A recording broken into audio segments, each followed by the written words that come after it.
বাড়িতে মাংস এলে একই রকমভাবে রেসিপি না বানিয়ে তোমরা এই গরমে কাঁচা আম দিয়ে খুবই সহজে একেবারে নতুনভাবে রেসিপিটা ট্রাই করতে পারো। খেতে ভীষণ মজার আর বানিয়ে ফেলা খুবই সহজ এবং শর্টকাটে হয়ে যায় একেবারে অন্য স্বাদের।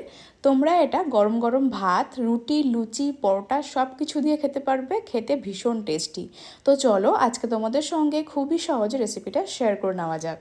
তার জন্য সবার প্রথমে এখানে গ্যাসের ওপর একটা কাঁচা আম আর কয়েকটা কাঁচা বা পাকা লঙ্কা, তার সঙ্গে একটা রসুন, সামান্য পরিমাণে আদা খুব ভালো মতন পুড়িয়ে নিয়েছিলাম। এটা তোমরা একটু অল্প করে পোড়াবে আর আমটা একটু বেশি করে পোড়াবে, যেন খুবই সহজে আমটা সেদ্ধ হয়ে যায় সেরকমভাবে আমটা পোড়াতে হবে। তো এখানে আমি সমস্ত আম, রসুন, কাঁচা লঙ্কা, আদা সবটাকে পুড়িয়ে নিয়ে আমের কাঠটাকে খুব ভালো মতন বের করে নিয়েছিলাম। তারপরে একটা মিক্সিং জারের মধ্যে আমের কাঠটাকে অ্যাড করলাম, তার সঙ্গে পোড়া রসুন, আদা, কাঁচা লঙ্কা অ্যাড করে একটা সুন্দর পেস্ট বানাতে হবে। এবার এই পেস্টটা 500 গ্রাম মুরগির মাংসর মধ্যে অ্যাড করলাম। তার সঙ্গে অ্যাড করব সামান্য পরিমাণে হলুদের গুঁড়ো, লঙ্কার গুঁড়ো, স্বাদ মতন চিনি, সামান্য পরিমাণে চিকেন মশলা বা ভাজা জিরে গুঁড়ো, তার সঙ্গে অ্যাড করলাম খুবই সামান্য পরিমাণ বা 1 টেবিল চামচ কাসুন্দি। আর হ্যাঁ, চিকেনের মধ্যে আমি আগে থেকে নুনটাকে মাখিয়ে রেখেছিলাম। তো সমস্ত কিছু দিয়ে এবার চিকেনটাকে খুব ভালো মতন মাখিয়ে রাখতে হবে মিনিমাম 1 ঘন্টার জন্য। তবে হাতে সময় কম থাকলে তোমরা আধ ঘন্টার জন্য রেখে দিতে পারো। সমস্ত মশলাপাতি অ্যাড করে চিকেনটাকে ভালো মতন মাখিয়ে রাখতে হবে। এখানে তোমরা অবশ্যই কাসুন্দি অ্যাড করো, তাহলে কিন্তু একটা সুন্দর ফ্লেভার আসবে। 1 ঘন্টা পর ফিরে আসলাম আর অন্যদিকে কড়াইতে অ্যাড করতে হবে খানিকটা পরিমাণে বা ইচ্ছে মতন সর্ষের তেল। তোমরা প্রয়োজন মতন তেলটাকে অ্যাড করবে। সর্ষের তেল দিয়ে তার মধ্যে একটা বড় সাইজের মিহি করে কুচানো পেঁয়াজটাকে দিয়ে হালকা করে ভেজে নিতে হবে।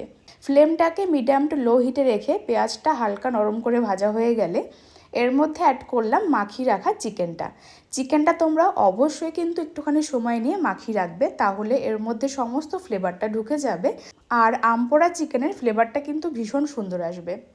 পেঁয়াজের সঙ্গে চিকেনটাকে অ্যাড করে এবার সমস্ত কিছু ভালো করে কষতে হবে।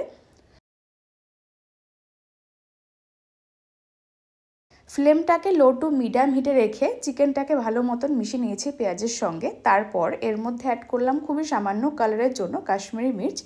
এটা তোমরা চাইলে অ্যাড করতেও পারো বা নাও করতে পারো, একটুখানি কালারের জন্য অ্যাড করেছি।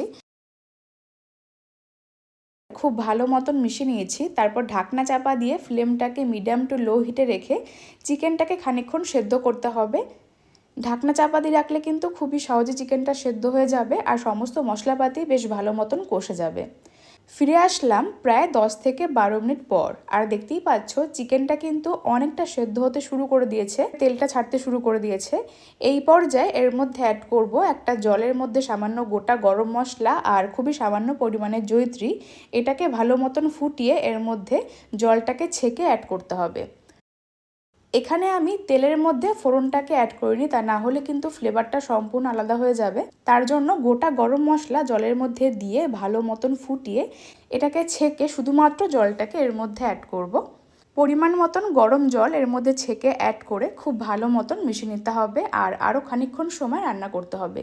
যখন চিকেনটা একেবারে সেদ্ধ হয়ে যাবে আর এরকমভাবে তেলটা ছেড়ে দেবে, তখন এই পর্যায়ে অ্যাড করলাম সামান্য পরিমাণে কুচি করা আম আর তার সঙ্গে 3 থেকে 4টে কুচনো কাঁচা লঙ্কা, একটা সুন্দর ফ্লেভারের জন্য। সব কিছু দিয়ে ভালো মতন মিশিয়ে নিতে হবে। আর এখানে কিন্তু চিকেনটা বেশ ভালো মতন সেদ্ধ হয়ে গেছে। একটুখানি সময় নিয়ে ফ্লেমটাকে লো হিটে রেখে ঢাকনা চাপা দিয়ে চিকেনটাকে সেদ্ধ করতে হবে। তাহলে এই আমপোড়া চিকেন একেবারে রেডি। খেতে দুর্দান্ত লেগেছিল। তোমরা অবশ্যই এই কাঁচা আমের সিজনে একদিন বাড়িতে বানিয়ে নাও আর খেয়ে তোমাদের কেমন লাগলো সেটা আমাকে জানিও। রেসিপিটা কিন্তু ভাত, রুটি, লুচি, পরোটা সব কিছু দিয়ে একেবারে পারফেক্ট ম্যাচ। তো চলো আজকের মতন এই পর্যন্ত। সবাই খুব ভালো থেকো। ধন্যবাদ।